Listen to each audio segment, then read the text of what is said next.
বাচ্চারা যদি সারাক্ষণ বায়না করে রেস্টুরেন্টে যাব বা হঠাৎ করে যদি অতিথি এসে যায়, এরকম একটা এগ চিকেন নুডলস থাকতেই পারে, যেটা দোকানের মতনই হবে একদম।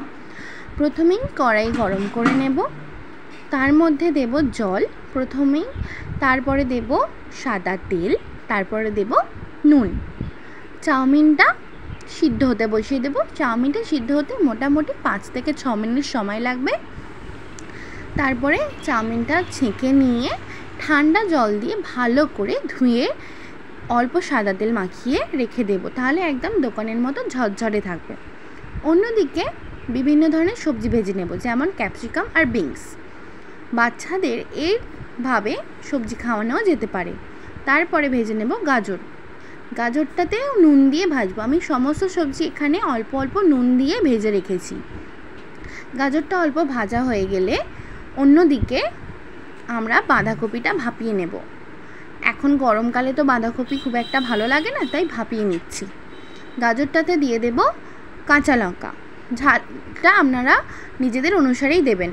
তারপর দিয়ে দেব পেঁয়াজ। পেঁয়াজটা অল্প ভাজা হয়ে গেলে ভাজাটা আমরা তুলে নেব।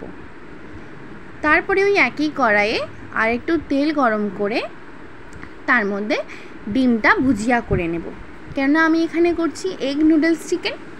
প্রথমে ডিমটাতে একটু অল্প নুন দিয়েছিলাম আর একটু সামান্য লঙ্কা গুঁড়ো দিয়েছিলাম, যদি বাচ্চারা খায় তাহলে সেটা দিতে হবে না। তারপরে বাঁধাকপিটা ঠান্ডা হয়ে গেলে বাঁধাকপিটা ভেজে নেব।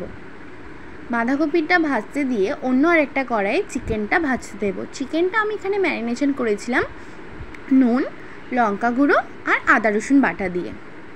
যে ভাজাগুলো আগে থেকে ভাজা হয়ে গিয়েছিল বাঁধাকপির সাথে আর একটু ভালোভাবে মিক্সড করে নেব। মিক্সড হয়ে গেলে ওটা ঢেলে রেখে দিয়ে তার মধ্যে অল্প তেল দিয়ে আমরা চাউমিনটা ভেজে নেব। চাউমিনটা হালকা ভাজা হয়ে গেলে ওই ভেজে রাখা সবজিগুলো দিয়ে ভালো করে মিক্সড করে নেব। নুনটা এখানে চেক করে দেখে নিতে পারেন। তারপরে দেব সয়া সস আর টমেটো কেচাপ। ওটা ভালো করে মিক্সড হয়ে গেলে দিয়ে দেব চিকেন ভাজাটা। ব্যাস রেডি হয়ে যাবে। হাতের কাছে থাকা কিছু অল্প উপকরণ দিয়ে একদম রেস্টুরেন্টের মতো চিকেন নুডলস রেডি হয়ে যাবে। কেমন লাগলো অবশ্যই আমাকে কমেন্ট করে জানাবেন। ধন্যবাদ।